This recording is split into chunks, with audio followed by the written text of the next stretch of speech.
আমরা টেন্সকে তিন ভাগে ভাগ করেছি। তিন ভাগে টেন্সকে আমরা তিন ভাগে ভাগ করেছি। একটা হচ্ছে প্রেজেন্ট টেন্স, একটা হলো পাস্ট টেন্স, দেন ফিউচার টেন্স। ফিউচার টেন্স গত ভিডিওতে আমি প্রেজেন্ট টেন্সের প্রেজেন্ট ইনডিফিনিট নিয়ে আলোচনা করেছি। প্রেজেন্ট টেন্সের ঠিক এমন প্রেজেন্ট টেন্সকে চার ভাগে ভাগ করা হয়। আমি বলেছিলাম present indefinite tense, present indefinite tense, তারপরে present continuous tense. Sorry for spelling mistakes.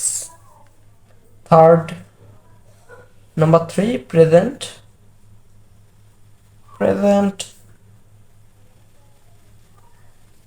Perfect tense. Last one, present, এটা দিয়ে প্রেজেন্ট বোঝাচ্ছি, perfect continuous, present perfect continuous tense. এটা হলো প্রেজেন্ট টেন্সের প্রকারভেদ, শ্রেণীবিভাগ, ক্লাসিফিকেশন অফ প্রেজেন্ট টেন্স। ঠিক পাস্ট টেন্সেরও সেম ভাবে ক্লাসিফিকেশন করা হয়, শুধু এখানে প্রেজেন্টের জায়গায় পাস্ট হবে। Past indefinite tense, past continuous tense, present past perfect tense, past perfect continuous tense. ফিউচারও ঠিক একইভাবে, শুধু প্রথমে ওয়ার্ডগুলো চেঞ্জ হয়ে যাবে, এখানে সবগুলো ফিউচার হয়ে যাবে। Future indefinite, future continuous, future perfect, future perfect continuous. তো আমরা প্রেজেন্ট ইনডিফিনিট টেন্স নিয়ে আলোচনা করতেছিলাম প্রথম ভিডিওতে। প্রেজেন্ট ইনডিফিনিট,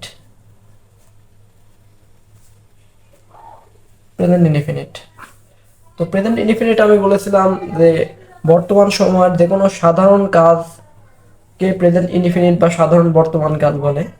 আর এর গঠনটা হলো খুবই simple, subject plus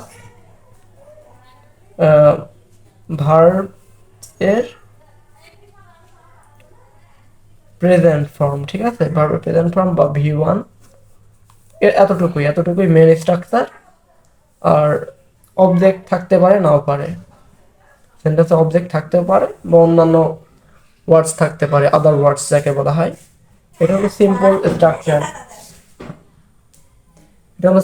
structure, present indefinite টেন্সের। এটা নিয়ে আলোচনা করা হয়েছে। তো এটা মূলত অ্যাফার্মেটিভ সেন্টেন্স, অর্থাৎ যেগুলো হচ্ছে হ্যাঁ বোধক সেন্টেন্স সেগুলোকে বলা হয় অ্যাফার্মেটিভ সেন্টেন্স, যেগুলোর মধ্যে আসলে না বা নট নেই। তো না বা নট যুক্ত প্রেজেন্ট টেন্স, ইনডিফিনিট প্রেজেন্ট টেন্সের প্রেজেন্ট ইনডিফিনিটও হয়, সেগুলোকে বলা হয় নেগেটিভ সেন্টেন্স। তো এই ভিডিওতে আমরা মূলত নেগেটিভ সেন্টেন্স নিয়ে আলোচনা করব, যেগুলো প্রেজেন্ট ইনডিফিনিট টেন্স। তাহলে নট কিভাবে আনতে হবে? তো প্রেজেন্ট ইনডিফিনিট টেন্সের প্রথম যে রূপটা হয় সেটা হচ্ছে এম ইজ আর, এগুলো থাকে। এগুলো মেন ভার্ব হিসাবে বা V1 হিসাবে ইউজ হতে পারে, এম ইজ আর। আর যখন এম ইজ আর V1 হিসাবে ইউজ হবে, তখন একটা সেন্টেন্সে শুধু এম ইজ আরই থাকবে। অর্থাৎ যদি শুধু এম ইজ আরই থাকে, সেক্ষেত্রে নেগেটিভ করার সময় এম ইজ আরের সাথে নট যোগ করতে হবে, am is are plus not.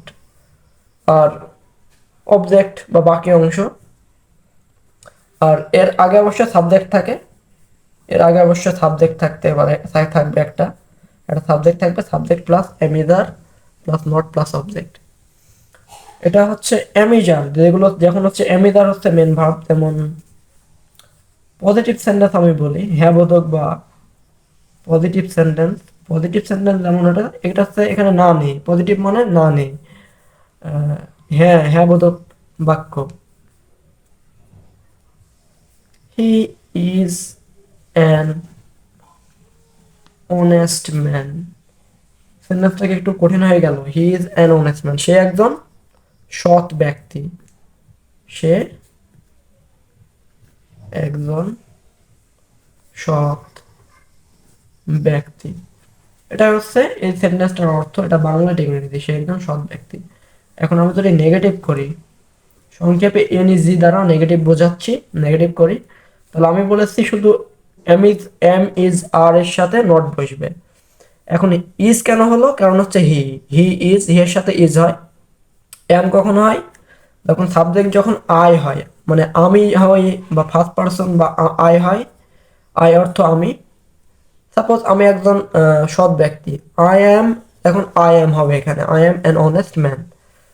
আর এখানে সাবজেক্ট যদি প্লুরাল হয় বা যেমন ইউ, দেই, উই, এগুলো যদি হয়, তাহলে আমার জন্য এখানে আর হয়, এই এই এমিটারের আরটা হয়, তাহলে তখন হবে উই আর অনেস্ট মেন। এখন ম্যান হয়ে যাবে, মেন হয়ে যাবে, আমরা সৎ ব্যক্তি বা আমরা সৎ লোক। কারণ সাবজেক্ট যখন প্লুরাল তখন এটা ম্যান দ্বারা একজনকে, মানুষকে বোঝায়, তখন মেন হয়ে যাবে। তো নেগেটিভ করার জন্য ইজের সাথে জাস্ট নট ইউজ করতে হবে, he is not an honest man. কোনো চেঞ্জ হবে না, বাকি যা আছে তাই হবে, শুধু ইজের সাথে নট যোগ হবে, ইজের সাথে একটা নট যোগ হয়ে গেছে, he is not an honest man. সংক্ষেপে আমি এমিজার যুক্ত প্রেজেন্ট ইনডিফিনিট বোঝালাম। যখন শুধু এমিজারই থাকবে একটা সেন্টেন্সে ভার্ব হিসাবে, তখন সেটা প্রেজেন্ট ইনডিফিনিট টেন্স হবে। যে কোনো একটা থাকতে পারে সাবজেক্ট অনুসারে। এখন আরেকটা আছে, আরেকটা রুলস হচ্ছে হ্যাভ, যেগুলোকে বলা হয় have verb. Have verb, to have verb বা হ্যাভ ভার্বস কোনগুলো?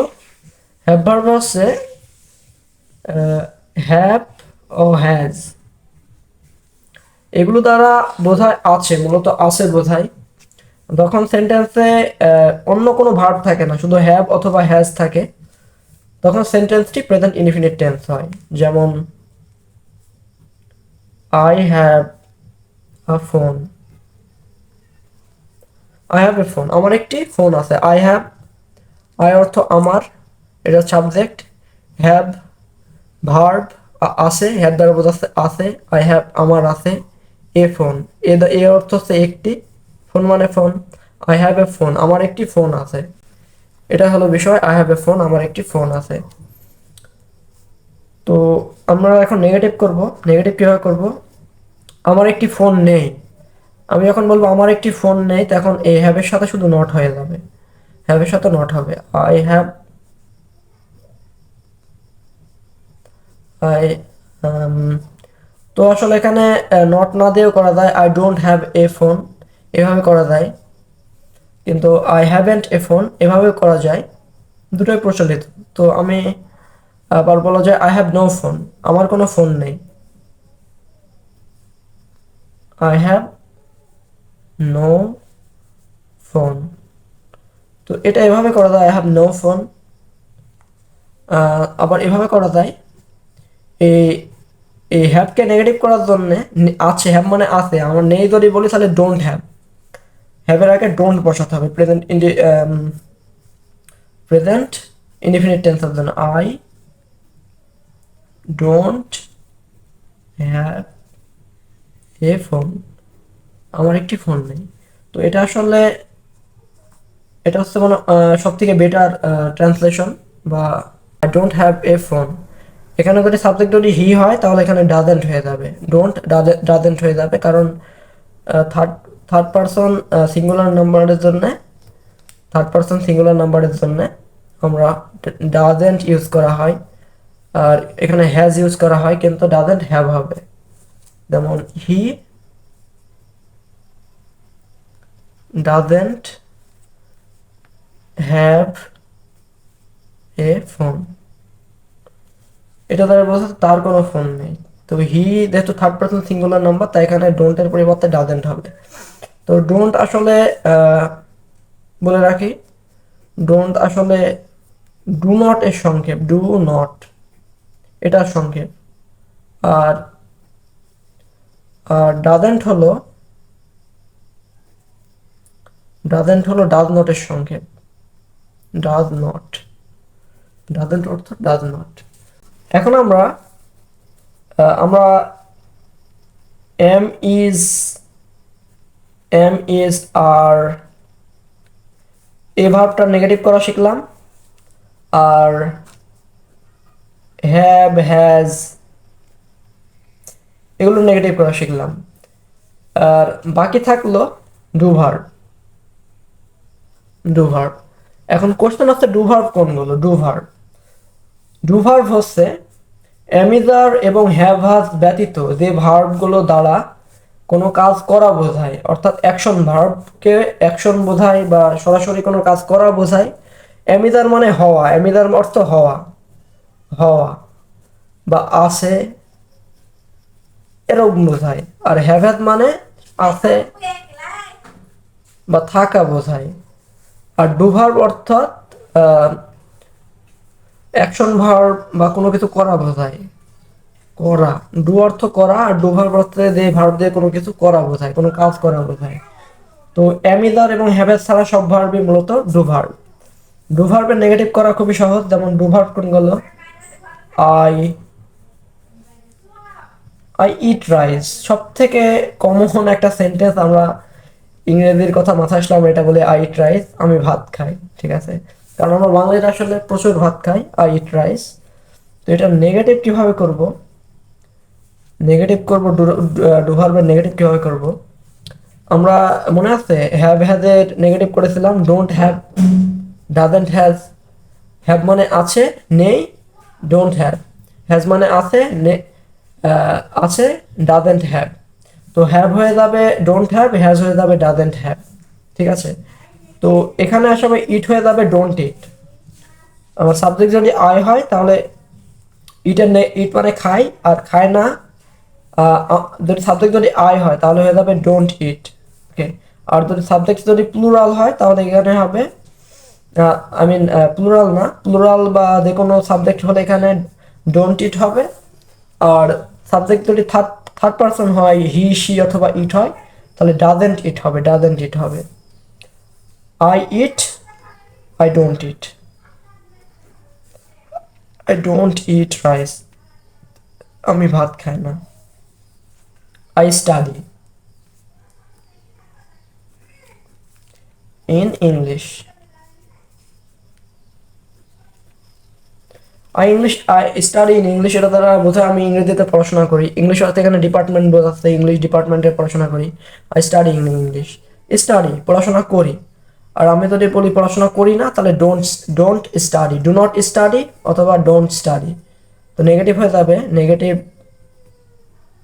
নেগেটিভ হবে আই ডোন্ট স্টাডি। তো এখানে আসলে ডোন্ট মানে বোঝাচ্ছে, ডোন্ট মানে আসলে বোঝাচ্ছে আই ডু নট স্টাডি। এই ডু নটের সংক্ষেপই হচ্ছে, এই ডু নটের সংক্ষেপই হলো ডোন্ট, ডু নটের সংক্ষেপই হলো ডোন্ট স্টাডি, স্টাডি। এটা হচ্ছে ডু ভার্বের নেগেটিভ। এভাবে আমরা ডু ভার্ব, যে কোনো ডু ভার্বের নেগেটিভ করে থাকি। যেমন হি ওয়ার্কস ডেইলি। আমরা খেয়াল করি এটা হলো সাবজেক্ট, এটা হলো ভি1, আর এটা হলো একটা অ্যাডভার্ব। ঠিক আছে, বা সেন্টেন্সের বাড়তি অংশ। হি ওয়ার্কস ডেইলি, হি অর্থ সে, সে। আর আমরা জানি ইংরেজিতে ভার্ব থাকে হচ্ছে মাঝখানে সাবজেক্টের পরে, কিন্তু বাংলা বাক্যে ভার্ব থাকে একদম শেষে।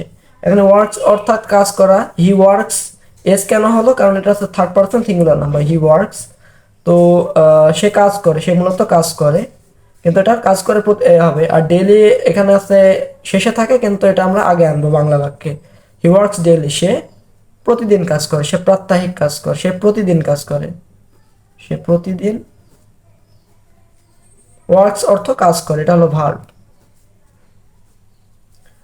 হি, সে ওয়ার্কস কাজ করে, এটা হলো ভার্ব। এখানে ভি1, ইংরেজিতে প্রেজেন্ট ইনডিফিনিট টেন্স, যেহেতু সে প্রতিদিন কাজ করে, আমি বলেছি সাধারণ ব্যাপার এটা একটা। তাই প্রেজেন্ট ইনডিফিনিট টেন্স। এর নেগেটিভ কিভাবে করব, এখন নেগেটিভ করব কিভাবে, এটাই মূল বিষয়। হি ওয়ার্কস, এখানে দেখি সাবজেক্ট আছে third person singular number he, আর ভার্বের সাথে এস আছে। তো আমরা এখানে নেগেটিভ করার সময় ডোন্ট ওয়ার্ক এটা ব্যবহার করতে পারবো না, আমাদের ব্যবহার করতে হবে ডাজেন্ট ওয়ার্ক, কাজ করে না, ডাজেন্ট ওয়ার্ক। হি এর জন্য ডাজেন্ট ওয়ার্ক, সি এর জন্য ডাজেন্ট ওয়ার্ক। এখানে হি আছে তো হি দিলাম, হি ওয়ার্কস ডাজেন্ট ওয়ার্ক, কিন্তু ডাজেন্ট ওয়ার্কস হবে না, এসটা বাদ যাবে, ডাজেন্টের পরে ওয়ার্ক হবে শুধু, doesn't work. He doesn't work daily, সে প্রতিদিন কাজ করে না, সে প্রতিদিন কাজ করে না। তো আজকে এই পর্যন্ত প্রেজেন্ট ইনডিফিনিট টেন্সের আমরা নেগেটিভ শিখলাম, এবং সামনে নেক্সট ভিডিওতে আমি প্রেজেন্ট ইনডিফিনিট টেন্সের কিভাবে কোশ্চেন তৈরি করতে হয় এগুলো নিয়ে আলোচনা করব। সবাইকে ভিডিওটা দেখার জন্য ধন্যবাদ, thank you so much, and see you in the next video. আল্লাহ হাফেজ।